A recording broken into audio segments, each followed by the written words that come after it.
దిక్కుమాలిన పాశ్చాత్య ఆచారాలన్నీ భారతదేశంలో కూడా తగలబట్టి సంవత్సరానికి 13 వర్షాలు పడుతూ ఉన్నాయి.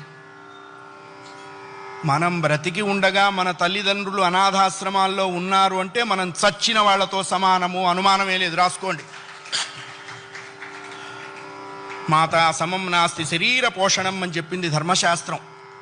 భగవంతుడు ఎక్కడో శంఖచక్రాలతోనూ త్రిశూలాలతోనూ దేవాలయంలో ఉండడు. 9 నెలలు తను చచ్చి నీకు బ్రతికి జన్మనిస్తుంది తల్లి.